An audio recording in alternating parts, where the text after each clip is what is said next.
Supreme తీర్పుతో తాడిపత్రిలోకి అడుగుపెట్టేందుకు Kesireddy Peddareddy ready అవుతున్న నేపథ్యంలో తాడిపత్రి మున్సిపల్ చైర్మన్ జేసీ ప్రభాకర్ రెడ్డి హాట్ కామెంట్స్ చేశారు. వైసీపీ ప్రభుత్వ హయాంలో రాష్ట్రపతి అనుమతి ఇచ్చిన టీడీపీ నేత పొట్టి రవిని తాడిపత్రికి రానివ్వలేదని గుర్తు చేశారు. పెద్దారెడ్డిని తాడిపత్రికి రానివ్వకుండా పెద్దారెడ్డి వల్ల నష్టపోయిన బాధితులే అడ్డుకుంటున్నారని తెలిపారు. అధికారం అడ్డం పెట్టుకుని పెద్దారెడ్డి చేసిన అక్రమాలు, దౌర్జన్యాలు చాలా ఉన్నాయని అన్నారు.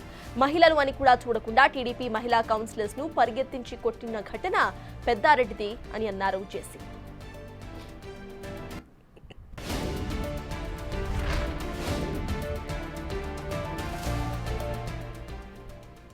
వైసీపీ హయాంలో పోలీసుల అండతో చాలా మంది టీడీపీ కార్యకర్తలపై పీడీ యాక్ట్ కింద కేసులు పెట్టారన్నారు. ఈ క్రమంలో టీడీపీ కార్యకర్తలను జిల్లా బహిష్కరణ చేసిన ఘనత పెద్దారెడ్డిదేనని గుర్తు చేశారు. తాడిపత్రిలో రాజకీయాలు చేయడానికి పెద్దారెడ్డి కుటుంబానికి అర్హత లేదని అన్నారు జేసీ. ఏమనంటే తాడిపత్రిలో రానిలేదు, నేను కాదు రానిచ్చేది, మా ఊరు ప్రజలు రాలేరు. లాస్ట్కు ఎంత దుర్మార్గం అంటే ఆడపిల్లోల మీద కూడా కేసులు పోతే 307లో కౌన్సిలర్లన్నీ ఆయన కుమారుడు తరిమి కొట్టిన వీడియోలు కూడా ఉన్నాయి విత్ ఆల్ ద రికార్డ్స్. మేము ఓడిపోయిన మొదటి రోజు నుంచే మేము అన్ని రికార్డ్స్ చేసినాం. సార్, కొందరు జర్నలిస్ట్ ఏదో మాట్లాడుతుంటారు, దయచేసి వాళ్ళకి టైం ఉంటే only for the journalist I'm talking.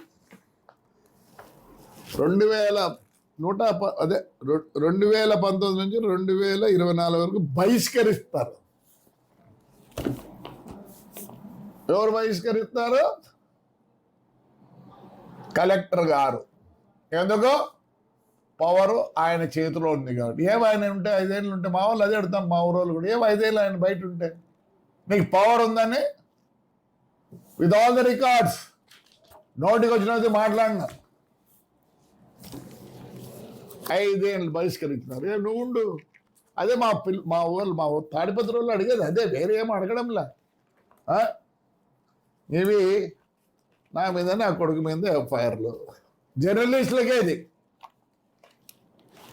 భయపడలే, వాడికి సంబంధమే లేదు, నో ప్రాబ్లం, నేనే ఫీల్ కావడంలే. ఇది 19 నుంచి 24 వరకు వీని బహిష్కరిస్తారు.